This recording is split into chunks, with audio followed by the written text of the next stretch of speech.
നിർദ്ദേശം.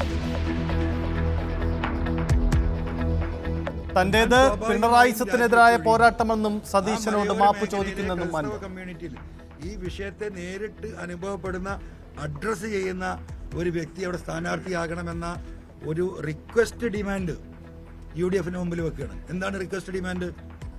നിലമ്പൂരിൽ തന്നെയുള്ള DCC president Shri VS Joy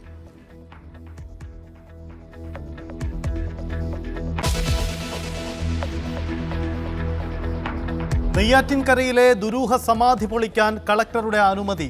sub കളക്ടറും സംഘവും സ്ഥലത്ത്. പൊളിച്ചാൽ ജീവനൊടുക്കുമെന്ന് മകൻ.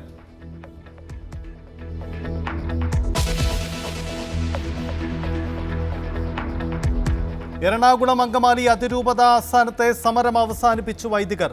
സമവായത്തിന് ധാരണയായത് ഇന്നലെ രാത്രിയിലെ ചർച്ചയിൽ. ആർച്ച് ബിഷപ്പ് പാംബ്ലാനിയുടെ ഇടപെടലിൽ പ്രതീക്ഷയുണ്ടെന്ന് വിമതപക്ഷം.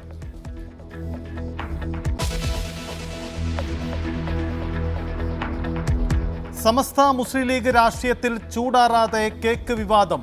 സാദിഖലി തങ്ങളെ വിമർശിച്ച ഹമീദ് ഫൈസി അമ്പലക്കടവിനെ സമസ്ത പദവികളിൽ നിന്ന് നീക്കണമെന്ന് ലീഗ് അനുകൂലികൾ. ഹമീദ് ഫൈസിക്ക് മറുപടിയുമായി സാദിഖലി തങ്ങൾ. എല്ലാവരോടും സൗഹൃദം കാത്തു സൂക്ഷിക്കും. നാടിനെ ഞെട്ടിച്ച പത്തനംതിട്ട പീഡനക്കേസിൽ വിദേശത്തുള്ള പ്രതികളെ നാട്ടിലെത്തിക്കാൻ ശ്രമം. കൂടുതൽ അറസ്റ്റ് ഇന്നുണ്ടാകും. ഇതുവരെ പിടിയിലായത് 29 പേർ. കൂടുതൽ കേസുകൾ രജിസ്റ്റർ ചെയ്തു.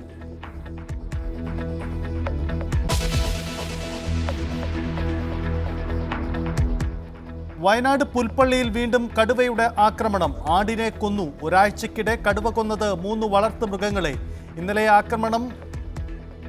ഇന്നത്തെ ആക്രമണം കടുവയ്ക്കായി കൂടുവച്ച തിരച്ചിൽ തുടരുന്നതിനിടെ.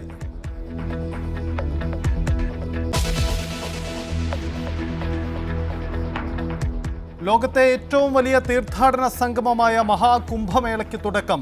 തീർത്ഥാടകരെ സ്വീകരിക്കാൻ ഒരുങ്ങി പ്രയാഗ്രാജ്. 40 കോടി ആളുകൾ എത്തുമെന്ന് പ്രതീക്ഷ.